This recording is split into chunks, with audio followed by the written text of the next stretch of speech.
Kash Patel is profoundly unqualified for this job. To get the bigger fish like the Andy McCabe, who is the biggest fraudster next to James Comey. We begin tonight with a Fox News alert.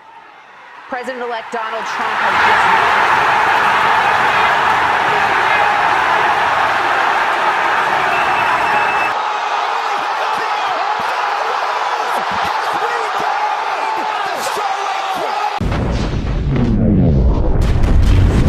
What's going on, everybody? Welcome back to the channel. Hope all's good wherever you are. Oh, it's a glorious day.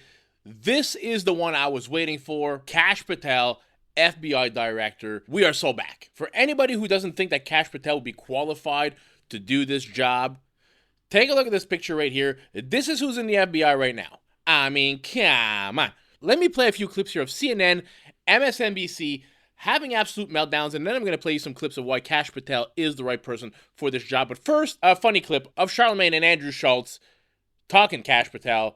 Quick little clip, then we get to the meltdowns. Let's get it. My man hasn't blinked in 3 years. Who are you talking about? Kash Patel. No. Wait, what? No. What are you talking about? No, he's FBI director. He got rid of Christopher Wray. Oh. I thought literally it was Kash Patel. You don't know who this guy is? And they got rid of Kash. I'm not even trying to get you. Google Kash Patel right now. I don't believe this. He got a great Sean Ryan podcast. He did Sean Ryan's podcast, and they're saying that he might be the head. I thought he was the head of maybe CIA. They wanted to head up the CIA. Maybe I've heard of Kash Patel, though. He's the guy that's like he was a Navy SEAL or some shit like that. I don't know what he was, but that motherfucker's intense, and I like it. Well, I like it. That motherfucker, don't you want him putting the fear of God in other countries? Don't you want that guy right there? Because when he says something, he means it, Chris. When he says something, he means it. He is cross-eyed. I don't know which. He's cross-eyed, shows. What are you talking about? He's not cross-eyed. That's an intense stare. He's not. That is not an intense stare, all right, y'all man. talk shit about the CIA director. See what happens to y'all. Kaboom. Hold on. This is FBI CIA. Andrew, I just want to start first with you and just get your reaction to this news tonight. Yeah, well, it's a terrible development for the men and women of the FBI and also for the nation that depends on a highly functioning, professional, independent Federal Bureau of Investigation. The fact that Kash Patel is profoundly unqualified for this job is not even like a matter for debate. So I think what we should really be thinking about right now is what does this signal in terms of Donald Trump's intent for the FBI? The installation, or the nomination, I guess we should say at this point, of Kash Patel as FBI director can only possibly be a plan to disrupt, to dismantle, to distract the FBI, and to possibly use it as a tool for the president's political agenda. And, you know, as an organization, we know what that looks like. This country has been there before, right? The pre-Watergate FBI, the J. Edgar Hoover FBI, struck fear in the hearts of Americans across the spectrum of politicians, people in entertainment, people in the civil rights community, because the director operated at the direction of presidents to collect political intelligence and to utilize the legal authorities, the investigative authorities of the FBI to terrorize and intimidate Americans. So the question is that where we're going back to with this nomination? I would argue that Kash Patel would be the perfect person for Donald Trump to nominate if that's in fact his intent for the FBI. Is there enough backbone there, do you think, to defeat multiple nominees? I don't know. I think it's possible. And look, we saw it with Matt Gaetz already, and I think that I was actually surprised how quickly that happened.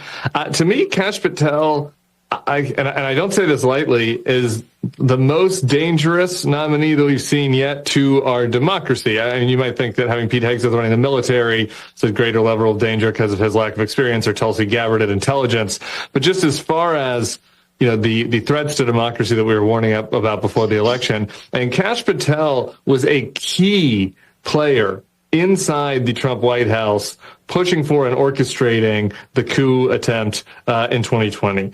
He was trying to completely take control of the Justice Department at the time. He was Trump's top lieutenant who was willing to do anything and advance any lie in service of his attempt to overturn that last election, to such a degree that there were many people that were Trump appointees in 2020 who were staying around and saying no, like standing in the breach and saying, no, not Kash Patel. Like, you cannot put Kash Patel as a temporary leader of the Justice Department, et cetera. These are Trump appointees. And so, I will see what happens in the Senate. But if Trump had people around him that were quasi-loyalists that were like, that guy's too far, who knows what that'll mean for the Senate. Kash Patel as FBI director would be like if you crossed Alex Jones with J. Edgar Hoover in terms of just how much he would want to ignore precedent and the constraints that have been put onto the FBI over the years.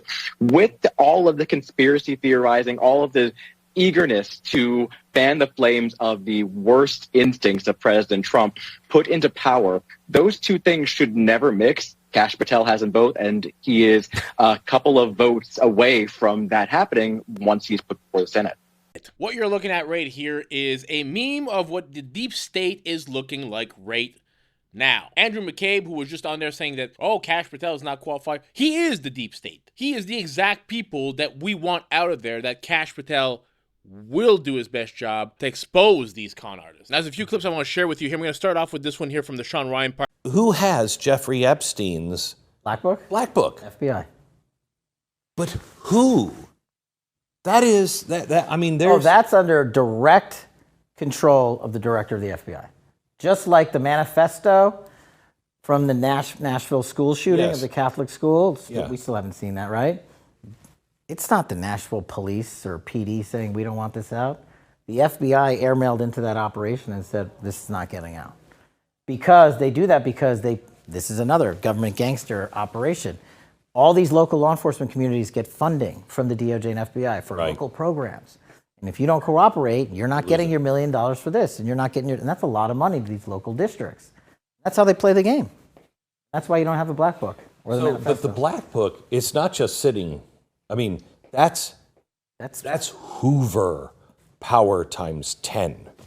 And to me, that's a thing I think President Trump should run on. On day one, roll out the Black Book. And not just that. On day one, roll out all of the text messaging communications we were told were deleted. On day one, play the rest of the video of the pipe bomber.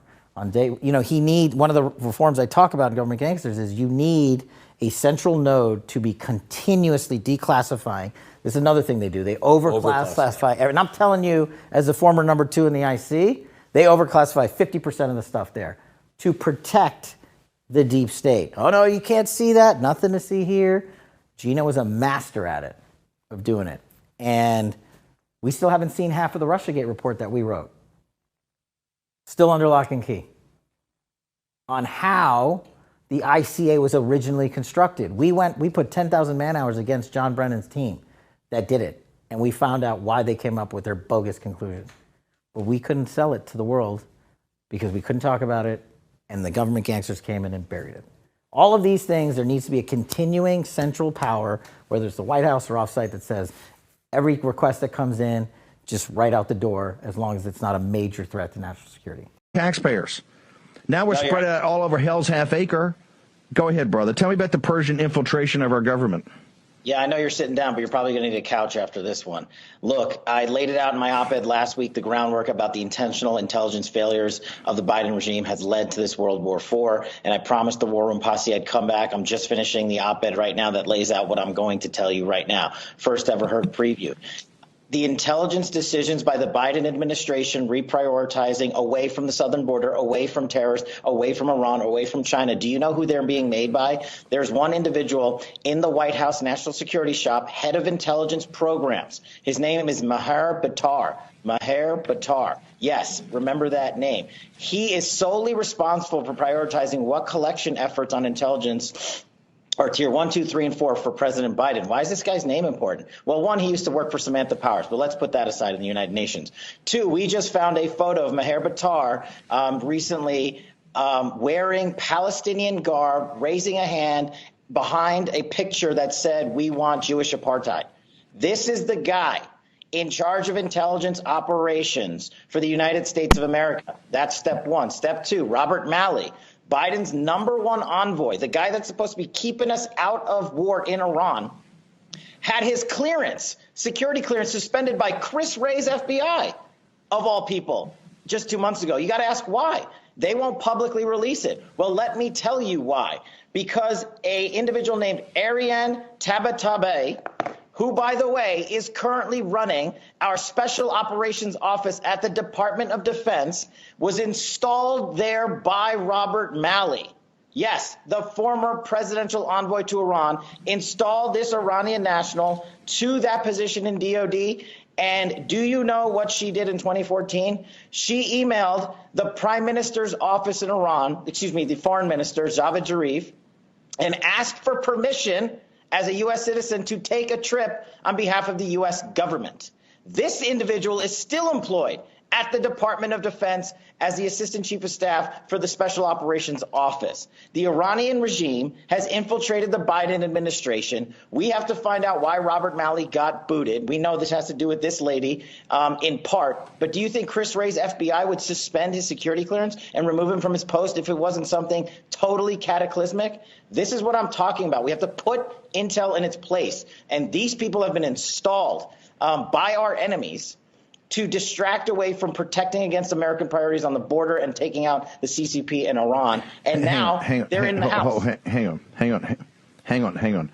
Go through all three again and the positions they're in. These are not random grundoons, right? When you go in these meetings, they got 50 people. These are players. Give me the billet and the person and a problem with them, Kash. Maher Battar, the head of intel programs in the National Security Council. He sits in the White House and is responsible for all of intelligence collection priorities in the United States of America. This guy is the one who we now have, and I've posted on Truth Social, a photo being pro-Palestinian and standing in front of a picture that supports the apartheid of the Jews in Israel. Oh, I forgot to tell you this about him, Bannon. Maher Battar was general counsel to Adam Schiff when I was doing the Russiagate investigation. This Dune authored the Schiff memo.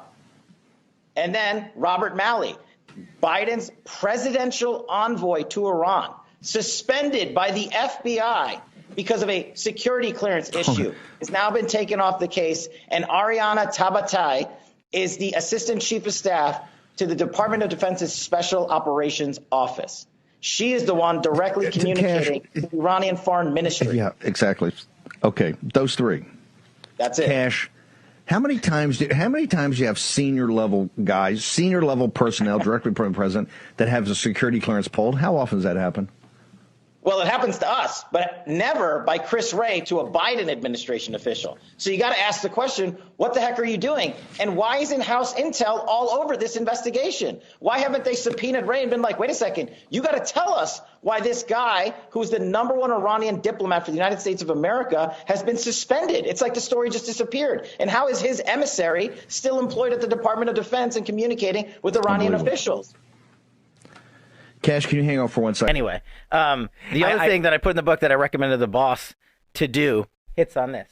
We need a 24/7 declassification office. Yes. Rolling papers out 24/7.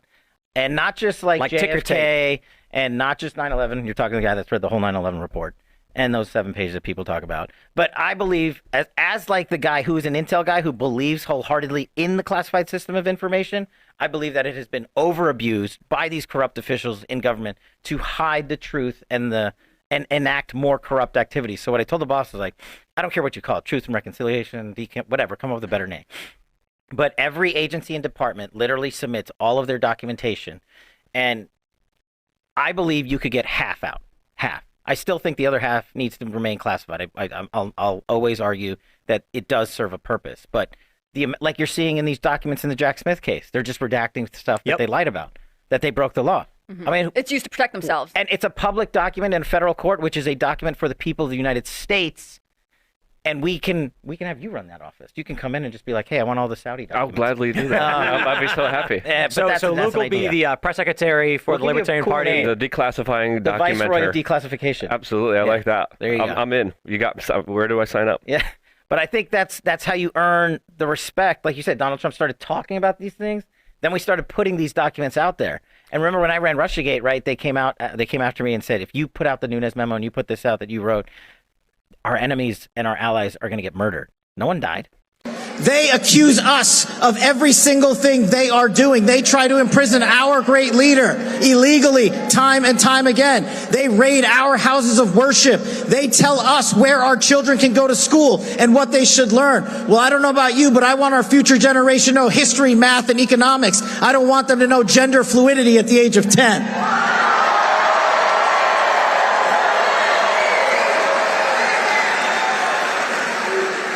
We have the greatest leader the Coliseum has built, and Donald J. Trump is our champion. He is our juggernaut of justice. But we have to marshalize behind them because we have the truth. They don't have. See, as you can see, the more you fuck around, the more you're going to find out. Yeah, F around and find out is absolutely right. Before we get to the clips of Tim Pool and Benny Johnson, if I can just ask all of you to please smash that thumbs up button for your boy. Consider subscribing to the channel. If you're not yet subscribed, that goes a long way to helping me out. Let's get to the clips. It ties into the earlier conversation. I didn't comment on it. The biggest problem I have right now is a two-tier system of justice. And that's the biggest argument we need to advance, not the QAnon, Shannon, whatever that guy's name is, or certain videos depicting X, Y, and Z, but use it as a vehicle to say, look at how differently you can be treated by the justice system in the United States of America, depending on your political orientation. Go back to the Antifa riots of, not last summer, but the summer before that. Two liberal attorneys, white shoe lawyers, firebombed a New York City police car and burned it to the ground with Molotov cocktails. And the judge called him a good guy. Good guy. So they were charged, obviously, rightfully so. As a federal prosecutor, a federal public defender who defended people who did that stuff, that's a 10-year minimum mandatory federal prison sentence. You know what this DOJ did? Waived the charges, allowed the judge to go under the midman, and gave him basically probation. That's a two-tier system of justice. Mark my word, it's going to happen with this. So, Ian, just a moment ago. And then when we go back to DOJ and FBI, we still don't have all the list, all the FISAs, all of the stuff they did to 275,000 Americans illegally in 1 year. Put that out there. I'm not saying put in the recipe on how to do it. We can keep the hood on the engine, but we can show the American people how they violated our rights. And to me, what you said is the most important: restoring trust. Yes. In our agencies and departments. That the way to do that is not to get a piñata and just punch them mercilessly and hoping for some bubble gum to pop out. The way to do that is to literally give the American people the truth. And that's what they feared about Donald Trump. He's going to come in there and maybe give him the Epstein list and maybe give him the P. Diddy list. You know, he's going to come up there and maybe do all these things, and they are terrified. Yeah, I believe that's part of the reason why Jimmy Kimmel was crying last night on his program. But also, I believe that this is something that the American public desperately want. And most importantly, this is how you restore honor and how you restore trust. Now, many may not know, some will, that you are personally responsible for the research on the Russiagate collusion. Everything we know about Russiagate, and we know maybe like less than half of what really happened with Russiagate, Kash Patel is the one who found it out with Devin Nunes. So, Kash, you have an excellent pedigree in rooting out the truth. Will we get the full Diddy list? Will we get Epstein? Will we get JFK? Will we get the rest of what happened with Russia collusion? That's what I want. That's what I want as me as an American citizen. That's what I want in terms of achieving that restoration of respect for government in D.C. that's been gone for like 50, 60 years, right? I had said on the campaign trail when I was on the Team Trump bus tour or surrogate somewhere, I said, America has a chance to retire the dynastic families that have rained down corruption in Washington, D.C. on November 5th. You could have retired the Bushes, the Cheneys, the Clintons, and the Obamas. And you know what, Benny? For the first time, I get to say they did. And part of that mandate that they delivered to Donald Trump is simply they want the truth. Yes. And I don't know why it has been, well, I do know why, but I believe and hope President Trump is going to go in there and just be a vehicle, a conveyor belt for the truth, and just put it out nonstop. Yes. Agriculture department, education, labor, all of it, everywhere. And Congress is going to play such a critical role in these oversight investigations. Just think of what you can accomplish if you have a director or a secretary who actually works with the Republican chairman or chairwoman on oversight. It's incredible, not just for corruption revelation purposes, but to see how we actually budget and stop lighting your money on fire. But when do you believe the FBI figured out that all of this was just one political campaign trying to take down another? I think they knew right away in the documents that we put out in the Nunes investigation, the Nunes memo, and the HPSI report on Russian active measures show that the FBI knew right away because their FISA abuse process, now that declassification process is complete and your viewers can read it, that the FBI knew the information was fraudulent. They knew the credibility problems with Christopher Steele, and they knew the DNC through Fusion GPS and Perkins Coie were piping in tens of millions of dollars into the machine so that they could get up a FISA warrant on President Trump. So I think they knew right away, which is why I think the individuals at the head of the FBI need to be held accountable. Look out for indictments against the folks like Fusion GPS and Glenn Simpson for helping perpetuate this fraud. And look out for individuals like Lisa Page and Peter Strzok. I believe they're already helping John Durham. They're cooperating with him to get the bigger fish like the Andy McCabe, who is the biggest fraudster next to James Comey. I think you're going to see these indictments start coming out on the individuals at the top. It's just going to take a few more months, but I remind your viewers, it takes a little bit of time to work these matters. Zuckerberg is a fraud, pretending to care about American democracy and the election. This guy spent $400 million last election cycle, and I don't care what he says, he is going to spend money somehow, some way in this election cycle. And let's put that aside. He owns one of the largest social media companies on earth in Facebook, Meta, and Instagram. I didn't hear the CEO and owner, Mark Zuckerberg, come out and say, I guarantee you my companies will not participate in censorship at the behest of the FBI or anyone else in the federal government, like we did in the last two elections, like we did with Hunter Biden's laptop, like we did with the 51 Intel letter. He could have said that, but he didn't because he wants it to happen. And as a sort of proactive, preemptive move to say, oh, I told you so, he came out to the media and said, oh, my bad, I'm sorry. But it doesn't matter to these guys because they're going to go past November 5th. And if they get their way and Harris is awarded the victory, they're just going to be like, nothing to see here. And if Donald Trump wins, they'll come back and say, see, our companies tried to comply. But it's BS. And Zuckerberg is the biggest fraud in big business. We will go out and find the conspirators, not just in government, but in the media. Yes, we're going to come after the people in the media who lied about American citizens, who helped Joe Biden rig presidential elections. We're going to come after you. Whether it's criminally or civilly, we'll figure that out. But yeah, we're putting you all on notice. Now we know over a dozen senior congressional staffers, Democrats and Republicans, including Senate Majority Leader Chuck Schumer staffers, were unlawfully surveilled on by Christopher Wray and Rod Rosenstein and others at DOJ and FBI when we were exposing the Russiagate corruption that they lied about to a federal court and the world. And I've have invited every one of those staffers to come in and join my lawsuit. We sued not because we care about the money. We sued because we care about fixing this corrupt, broken law enforcement system. And Chris Wray and Rod Rosenstein and Jesse Liu and everybody else that's listed in the lawsuit is going to sit for a deposition under oath in this lawsuit, and they're going to answer questions. And I'm going to do the questioning. Well, the next 24 to 48 hours should be absolutely amazing with the meltdowns that we're going to see. I will try to keep you updated as much as I can. If you've not seen the Sean Ryan podcast with Kash Patel on it, it's a great episode. I suggest you go watch the long form of it if you're not familiar with Kash. If you want to know some more, I thought it was an excellent podcast. Hope you all enjoyed the video. If you did, consider subscribing to the channel, help it grow, smash that thumbs up button for your boy.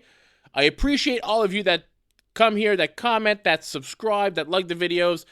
It means the world to me. I appreciate all of you, and I'll catch you all in the next video. Peace out, everybody.